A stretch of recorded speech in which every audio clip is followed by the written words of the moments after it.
Welcome to Paradigm, Episode 3. Today, we're going to embark on an inspiring journey across three remarkable cities: Casablanca, New York City, and Dubai. Our guest, Hanane Benkhallouk, is an award-winning entrepreneur and the founder and executive director of Sustained Leadership Consultancy. Her boutique firm specializes in strategic leadership, innovation, and cultural transformation. With her extensive experience sitting on advisory boards of numerous SMEs and speaking at diverse conferences globally, Hanane brings a wealth of knowledge and insights to the table, and I'm extremely excited to be speaking to her today. Thank you so much for coming over to our studios, Hanane. Thank you for having me. Really excited. Alrighty, so I have my notes over here and I've written in big letters, Cat Lady. No, I'm joking. We're going to talk about that later. Made in Casablanca, shaped in New York City, and thriving in Dubai since 2005. So please elaborate on that. Tell me all about yourself. Yeah, actually, in today's world, it's very hard to answer a simple question as where are you from? Because I think we're all the product of so many journeys. And to me, that journey that I introduced myself with, now I take the analogy of nature. I always take the analogy of a tree. So for me, I'm rooted. I feel that if I was a tree, I would be rooted in Casablanca. So that's where I feel anchored. Right. And that's what I was born, raised, learned all the values, the community values, sense of belonging. And I was raised by the Atlantic Ocean. So where I live is very close to the Atlantic Ocean. And again, going back to the analogy of nature, I always was inspired by its vastness, by its, you look at the ocean and you see limitless possibilities. And I literally crossed it to the other side because you cross from Casablanca all the way, cross the Atlantic, and the next point is New York City. Across the infinity. So literally, that's what I did. And I say I was shaped, and now I'm saying I was groomed, so rooted, groomed, because first of all, the three cities I've lived in are all harsh cities, big cities, really, really powerful. And all very different. And all very different, exactly. So in New York City, why I say groomed, of course, because everybody knows that New York City is really does shape you, but also because I witnessed 9/11. All right. So we all know that there's a world before 9/11, a world after that. So having witnessed that personally definitely groomed me, made me realize about a lot of things, about the very meaning of what is a melting pot. And I think that was the start of the shift that pushed me a bit, like 3.5 to 4 years later, to Dubai. And that's why I say I'm thriving, or I'm blooming, if you want to keep the analogy of a tree, in Dubai. Again, here, cosmopolitan city, just like New York, but with different vibe. A vibe of everything is possible, innovation, boldness. You can have a vision and make it happen. Right. Very modernized. But very kept modernized. to traditions exactly. and to your roots as well. So it gave me that mix of both worlds. Right. What I felt that I still belong to, the culture is very close to what I was brought up with, but at the same time, it's given me that continuation of limitless possibilities, being able to achieve things, etc. Right. Yeah. Now, talking a little bit about your career, obviously, and Sustained Leadership Consultancy, I wanted to ask you, every entrepreneur in the world, I think, or at least the ones that I interviewed, have that moment, that click where they got motivated to start something by themselves. Because as we all may know, it's a very lonely journey. It's a journey that not everybody can pass through. You're either born with it or you're not. You cannot learn it. So what was that pivotal moment for you where you said, okay, I want to get into this and I want to, share my knowledge, create something on my own and kick it off? It's true, as you said, every entrepreneur has that trigger point. But for me, I think it was an accumulation of different incidents that happened through my career journey that was cross-continent, cross-industry, cross-functional. And I also have pivoted many careers. And that seemed, until lately, it was taken negatively. When somebody looked at your CV and see that you stayed just 2 or 3 years, because the conventional way was that you graduate, you get a job in a good company, and you stay there until you retire, and you just keep growing there, or at least you change twice or 3 times maximum. And they say what's wrong with you rather than what's wrong with the company. Absolutely, exactly. So it was what we call a lifetime career, and now that's changing. So I always felt that was something missing. It was like, is this the organizational culture? Does it have to be like that? Does it have to be toxic? Does it have to be that it only worries about transactions? So I felt like, okay, if I can't find it in all these places I change, why can't I contribute to creating it. It's almost like, what is that ideal workplace culture or work environment that I felt I would have thrived in, I would have stayed in those companies that I changed? How can we create that? So through like almost 15 years of experience, listening to the teams that I was working with, listening to colleagues, I felt that, okay, now I kind of understand what problems are there, so let's try to solve them. However, and if you're looking for really a pivotal or some trigger, I would say, I would give you a number. It was 100 million. And then I'll let you guess. What is that 100 million? You think, I didn't inherit, I didn't win the jackpot. So it was An number. investment of 100 million. Not even an investment. It was actually, when I was working for the government of Dubai, Right. there was a study that exposed me to 100 million number, and that was a fact. At the time, it was the number of jobs that would have been needed to be created to cater to our very youthful population. Are you serious right now? Oh I my am God. very serious. So that was a study by the World Bank, and it looked like it's almost impossible In order to find. develop and adapt to the Yes, generations. absolutely. Well, they That's were crazy. like by 2020, at the time it was in 2007. So the study found out or identified that there will be in need of 100 million jobs. And looking at that, I felt, oh my God, that we can't create Obviously. all these jobs by the governments. So again, I felt, okay, there isn't only a gap or a need in changing the work environment that we will welcome in these youth or these graduates, there is also a need to change the mindset Right. of these graduates so that they don't just rely on, okay, I'm going to graduate and go find a job and stay there. How about if we encourage them to become entrepreneurs? So it became like, okay, and now I want to solve the problem twofold. One, work with entrepreneurs so they become welcome into this talent and help them thrive, which will help them as well innovate and create for them. But at the same time, work with these graduates so they know what is waiting for them, that they need to be entrepreneurial, that they don't have to find a job, they can create a job for themselves and for others. So that's how sustained leadership was created, to work on these two folds. I see. And do you think that entrepreneurship is definitely something that you can learn along the way, or very specific individuals are just born with it and they can, grasp upon it when the time comes? Okay, whenever I'm asked this question, I go back to the very etymology of the word. The word entrepreneurship is coming from the French language, which I happen to speak as well, and it's coming from the verb entreprendre, which means take initiative. So really, it's not about owning a business. The meaning of the word is being able to go out there and take initiative. So you could be working for a company and be an entrepreneurial mindset. So it's that willingness of taking risk.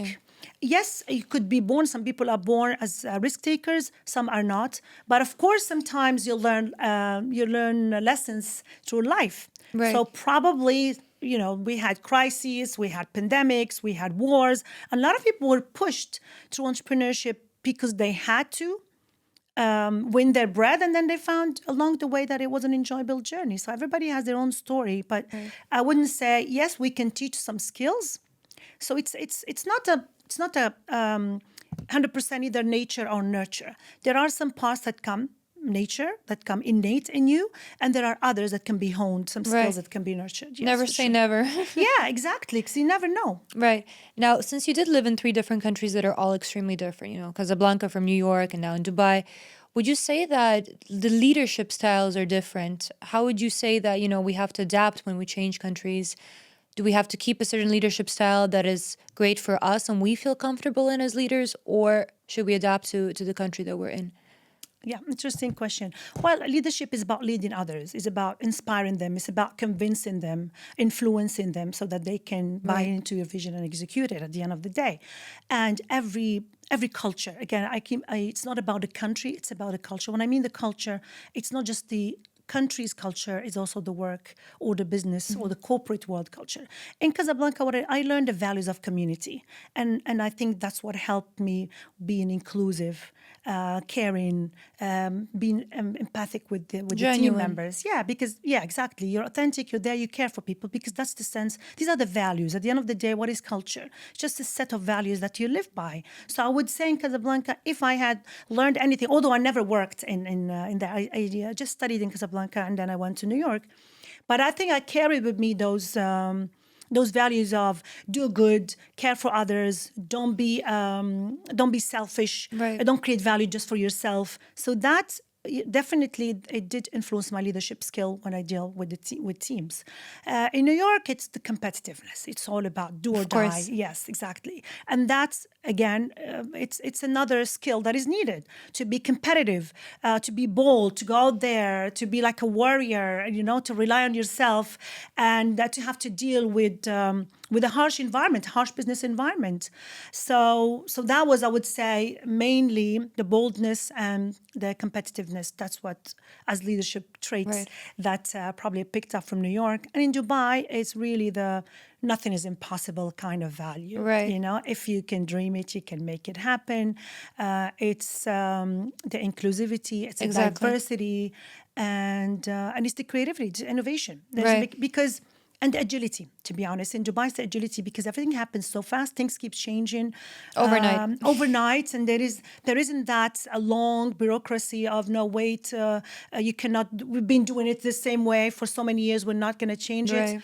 it. So that agility, again, which is needed today, especially in this ever-changing business landscape, I think we need the agility and the continuous learning, the continuous growth, Right.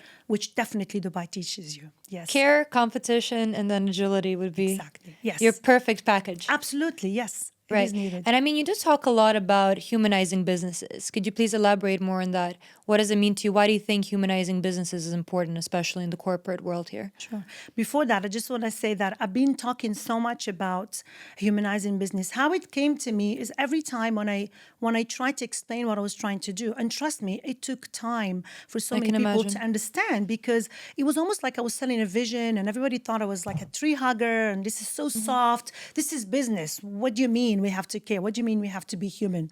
We're not. This is for the philanthropist. So you know how they say that you become the change that you want to see in the world? So I kept talking. I used to say we want to build human-centric organizations. And then as I kept digging deeper, I felt that no, it's really at the end of the day, it comes to two words. It's about humanizing business. And then I realized those are my two initials. My name is Hanane Benkhallouk, that's HB. And I thought, bingo, now this is exactly my personal logo. I was born to do this, to the point that I linked it to my own name. So That's now, beautiful. Right? So that's why I said, you become, when you believe in something so strongly, you started identifying with it. And for me, it was just serendipity that even just my clicked. name. It just clicked. And then, so humanizing business is really about starting to perceive that business is not transactional. It's not just transactional. It's not just about this having a profit-making machine. It's about looking at your customers as humans who have aspirations, who have needs, who you are creating value for, not just a source of revenue, which until very recently, everybody's like, okay, we have a customer, was the this is a case. segment, let's see how much money we can make of them. It's about looking at your employees as well as human beings with ambitions, with families, with problems, with sometimes having personal issues, not just a tool to use them for the input. It's about looking at your society, that you are making money at the community. How do we care for the community and also the planet? So it's really about this holistic approach of being the business should not just be creating profit and then at the end of the year see, okay, let's see how we can fix some issues. Right. I still dream of the day where we won't have to talk about charity or the so-called corporate social responsibility, CSR, rather have business solve while thriving, while making money. There's nothing wrong with making money. While making money, you can solve societal and environmental issues. And that's the only business model that should exist. Definitely should be the package. It should be the package, should be the only way to do business, because it's not going to sustain us this way. We can't just let me make profit first and then see what I can do with that what profit. I can do. Or when people say, it's business, it's not personal. Everything is personal. As long as you're dealing with the human beings, everything is personal.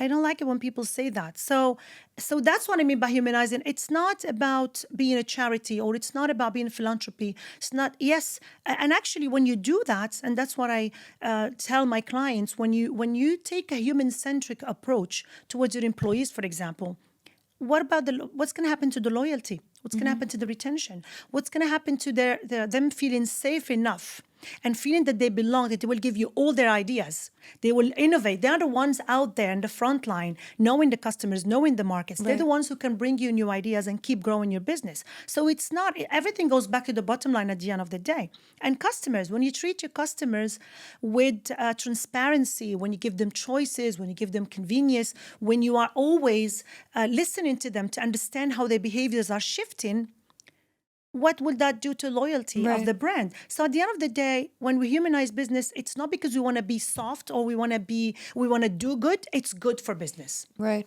Especially today. Things are changing, and we all know stories like Nokia, like Kodak, like America Online. What are they today? They were giants. Right. Just, not even a couple of decades ago, and now they're nowhere to be found. So humanizing means being there so that you understand that you are serving humans, that you are working with humans. And you adapt to that. And you adapt to that. And when you open that space to them, your customers will tell you what needs to change for you to continue growing. Right. And your employees will also do that for you. I mean, talking about humanizing, you keep mentioning this concept of it's not work-life balance. It's actually supposed to be called life balance, right? Why is it important not to fragment it that way? Again, exactly. So once we say work-life balance, we are dividing work. Which we shouldn't be. Which we shouldn't be. We spend 8-9 hours sometimes, especially today with our WhatsApps and with the remote work. We're working more hours. We're not leaving the house sometimes. So when you say work life, in your mind, you start thinking, I'm not living when I'm working without realizing it.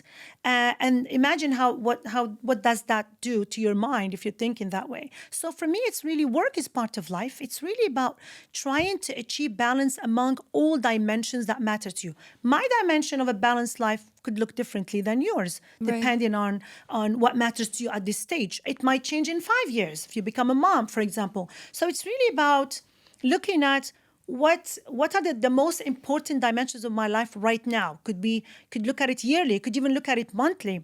And it's not about sitting there and dividing it like a pie and say, okay, I'm going to divide my time equally. That's utopic. It's not. I'll be a mom here and I'll be a businesswoman here and I'm going to be a wife. It can't be there. like that. It's really about checking in from time to time and saying, this is how I do it. From time to time I look, okay, maybe I have a project sometimes and I need to work really, really long hours, weekends, but then I can't do that every single weekend for the whole month. Right. So I just check in. I'm like, okay, well, it has been a while that I didn't check on my family. I didn't go out. I didn't see my friends. I didn't socialize. It's been a long time that I didn't take time for myself. So it's really about looking at those and say, okay, now that I've been working for too long, I need to keep it a little bit balanced. Because at the end of the day, you need, like Stephen Covey said, you need to sharpen the saw. If you don't take care of yourself, you cannot serve from an empty cup. That's a Chinese proverb. So it's really about making sure that not one dimension takes over for too long if you want to live a balanced life. Right. Yeah. Now, I want to move on to the topic with you of obviously gender equality, which is extremely important, I feel like, in the corporate world here. And I'm going to be very blunt with you on this. I feel like there is this perception, and I've heard of it quite often lately, that women actually don't support women at work. So I wanted to ask you, what are your thoughts on this? Do you have any sort of examples where there's actually friction between the female gender at work, yet we keep blaming the men and we keep victimizing ourselves that, it's their fault for this? What do you think on this topic? We can have a whole podcast on this topic, to be honest, because I happen to have initiated many initiatives that I call safe spaces for women, mentoring initiatives. So first of all, if we talk about women not supporting, that means we cannot talk in the third person. We have to say we, because we are women. Yeah. So kind of like take that accountability. But what I can tell you, I cannot generalize. I've seen stories like that, and I've seen also positive stories. But what I can tell you that I heard a lot of stories, unfortunately, in these spaces where women just open up to each other in what we call peer support circles that we've been running for more than 10 years. And you hear stories like, the worst boss I had was a woman, for example, from many, many, many women in different industries, or I prefer to work with male bosses. So it is an existing issue. It is an existing issue, and I heard it in diverse geographies, diverse ethnic groups, diverse industries, diverse levels, from board level to recent or fresh graduates. So I think it's coming from competition. There's that friction, competition. I can't really put my finger on the problem. We're still talking about it a lot. We try. All I can say is that each of us needs to really have an inner conversation and ask herself. We all go out there, whoever has some experience or is active in this sphere of creating gender balance, we all go out there and say, my passion is empowering women. Okay, I would like all of us to ask the question, can you nominate at least 5 women that would give you a testimonial and say that, yes, you have helped them through their career? That's a good question. Yes. So we want to have that self-awareness. We want to ask ourselves. To be honest, I'll tell you a story that was really strange. Go for it. Yeah, I also work in the topic of diversity and inclusion with companies, our clients. And one of our clients who was working on bridging this gap, and really they had an objective, a target of bringing more women, a certain quota that they had, a certain percentage that they wanted to grow more women to the leadership position. I'm talking about medium to large company that has offices across, not just across the region, I think in Europe as well. And the client who happened to be C-level executive who was in charge of this target came to me and said, Hanan, we know that this is what we want to achieve, but I want to be open with you. When we submit the request of heads of departments to suggest new talent for promotions for leadership positions, most of head departments that happen to be females do not suggest other women. Interesting.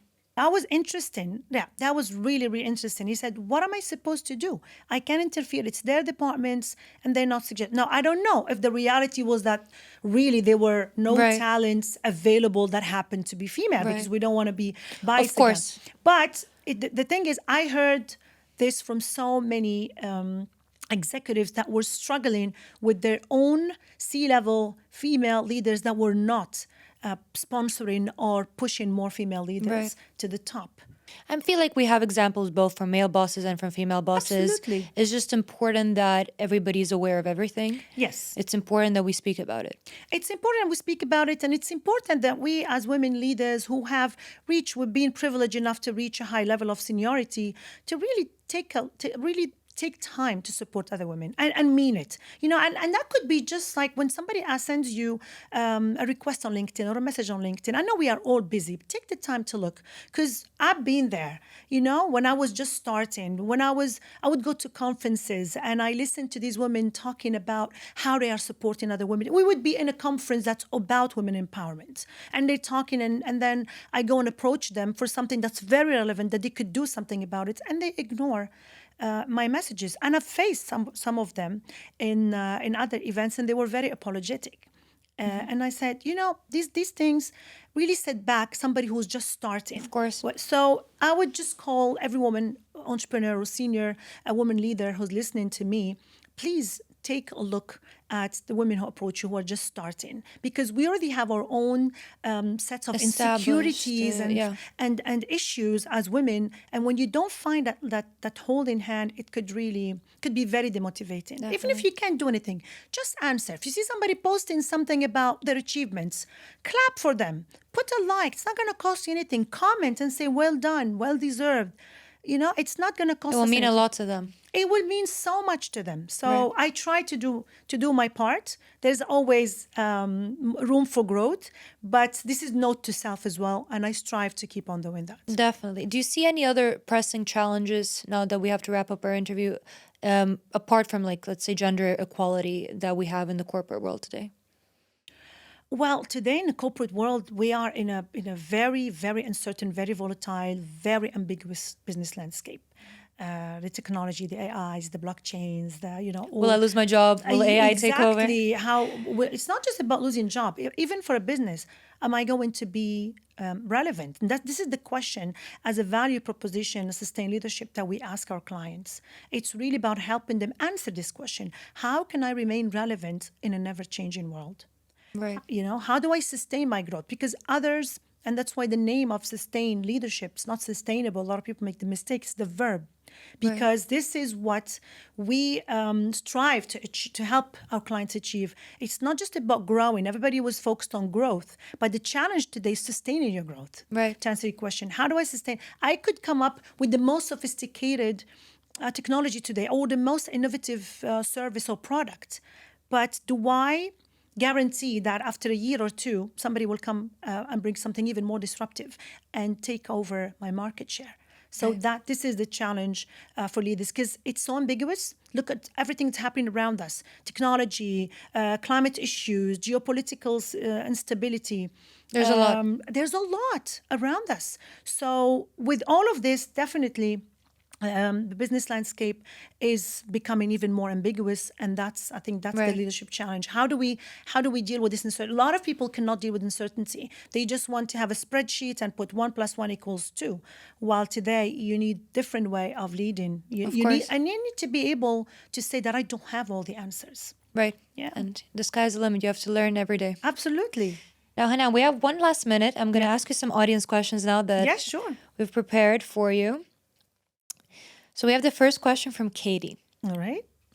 I'm a huge fan of your book. You talk a lot about sensing. It's interesting how you describe it as a new intelligence. Can you explain it in more detail? What does sensing mean in the context of leadership? Oh, great. So this question came exactly to continue what I was just saying about the leadership challenges. Perfect. So in this uncertain world, as I said, a lot of people cannot lead in a way in a world where they don't have all the answers, which is exactly what we're living today. You cannot just think and make decisions based on thinking. God created us with a full body, and we do feel emotions. When we are scared, where do we feel it? In our stomach, right? When we are excited, where do we feel it? So it's not always. Sometimes you feel like you say, I don't know, I don't have all the answers, but I just like this person. My gut feeling is telling me. Exactly, that's the gut feeling. So sensing in this context, what I mean by it is, the more and more we're going to be living in a very uncertain world. And leaders who will thrive and who will succeed are the ones who will have the courage to sometimes take the decision based on half truths, and the other one, it's courage. Intuition. I feel it. Let's do intuition. Exactly. We will see more and more people relying on that, and more successful people are the ones who work on cultivating their intuition to be source of information. Very interesting concept. I like that one. Now, next up, we have George. Although I'm a huge supporter of what you do in your professional life, I also love to watch your cat reels. Okay. I told you guys she's a cat mom. Yes, I am. What can we learn from these furry creatures? #cat mom. Oh, right. Yeah. Cat mom and proud, for sure. Those are I call them my 3 Ps. I named them based They're on so cute. my 3, first, my favorite color, if it's not obvious already, purple. So one is named purple. We've matched. Yes. Second name is passion, which is my favorite value. That's what drives me. Okay. And third one is panther, which is my favorite animal. To be Cute. honest, going back to I learned from nature, I learned from all creatures. What I learned from them, first, they enjoy their solitude. They don't mind being alone. They can teach you that it's okay to be on the receiving end. It's not about, sometimes you're like, we just want to be given. They're there and they demand what they want. And They demand. right? And they're okay with it. And third one, that it's okay not to do anything. A little bit of selfishness and laziness is Yeah, it's always self-care. okay. Exactly. They prioritize self-care. Themselves. Actually, yes, they prioritize themselves and self-care, and they're not afraid to say no or to answer. What I learned from them, to be honest, is I can quote it like that. It's okay to not answer every call. Right. Because you call them, they know you're calling them, they don't look at you, and it's okay. So I learned from them, sometimes it's okay. You don't have to answer every call. That's a good one. Yeah. That's a good one. Now, Hanane, unfortunately, we do have to say goodbye to each other now. But before we leave, I just wanted you to talk a little bit about the Seeds of Change book that you brought over. And we will have to wrap it up after that. Of course, sure. So quickly, Seeds of Change was the result of my almost 2 decades since I graduated. So the day I started writing it, it was 2 decades since I graduated. And I thought, okay, what have I learned from all of this? Working with different industries, from government to private sector to NGOs, working in different continents, etc. And I felt that, okay, in a future that continues to be uncertain, what are the leadership traits that will be needed? to sustain yourself in the future. So seeds is that, again, analogy of planting the seed of change so it can be sustainable. What kind of plant, what kind of seed of change we want to plant today if we want to sustain our growth? And it's a framework that I work with, and now it's also a program of leadership. So it stands for SENSE. We spoke about that. Engage, empower, develop, and sustain. Beautiful. Yeah. I cannot wait to read the story in Yeah, your book. it's yours. Thank you for bringing it over. Sure. And honestly, I wish you the best of luck. Thank you very much for having me. I you. enjoyed the conversation. Thank you, Hanane. Thank you.